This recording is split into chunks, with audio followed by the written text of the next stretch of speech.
السلام عليك يا دار الحبيب يا دار رسول الله يا مدينة. السلام عليكم ورحمة الله وبركاته. نمني مراتك بكتنا رفه مرة خمتك رفوف هو جاللتي بكتنات جالل مالكا جالل أنقو سنتين جالل إيماناتي بكم مجرتون قبلا مسلم توتا ورتو تكما أمتا ورتو توهداتي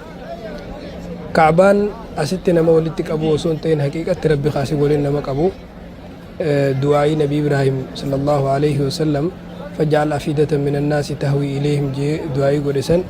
يا ربي قلبي أمتا غرماتي خيا خنت خهوت تاسسي جي دعاء قدسن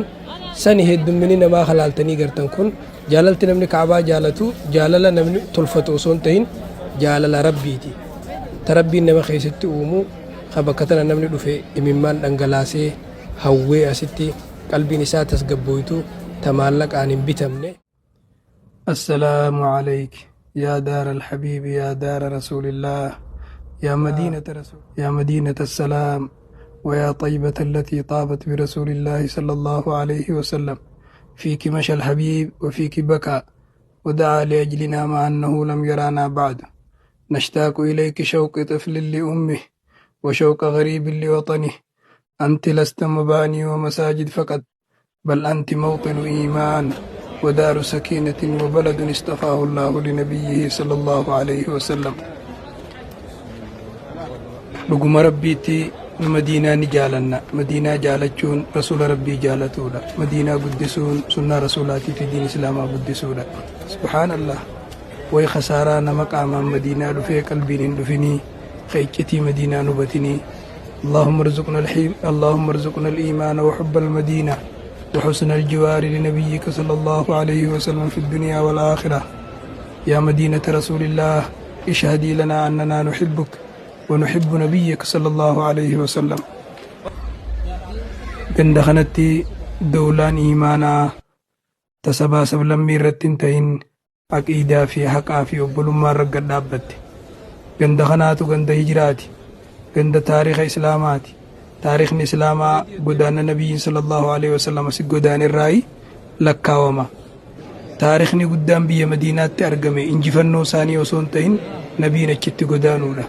waan akkaan nama ajaa'ibsiisu ibaadaan ganda kanatti godhan dhandhama qabdi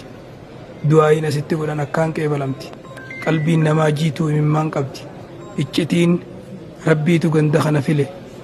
iccitiin ganda kanaatu goda iimaanaati bakka iimaanitti wali qabamu bakka nabiin keenya alayhi salaatu wassalaam irra deemee irra jiraatee irra boohee irra seeqee irra salaatee keessatti awwaalameedha bakka qalbiin namaa itti akkaan jiitu ganda munaafiqa firraa baasu akka buufaan sibiilarraa xurii baasutti jechuudha ganda maleekaan keessa deemtee tiisitu kadajjaalii fi dhukkubni hureelaalleen hin seenneedha ganda kanaatu ganda nagayaati ganda iccitii hedduu qabu ganda kanaatu ganda nabii keenyaati alayhi salaatu wassalaam as keessa qabriin nabii jira as keessa minbarrisaa kan jannataa jira as keessatti nabiin alayhi salaatu wassalaam masgidaa fi ummatallee ijaare sahaabonni itti jiraataniidha waa hedduutu as keessa jira iccitiin tan biyya biraa hin jirre qaama nabii keenyaatu ganda kana jira ganda kana keessatti barakaan hedduun jirti kan nabiin alayhi salaatu wassalaam hadiisa keessatti dubbatee namni asitti du'uu danda'e asitti haa du'u nama ganda kana du'eefan magantaan seenaa jee dubbatee jechuudha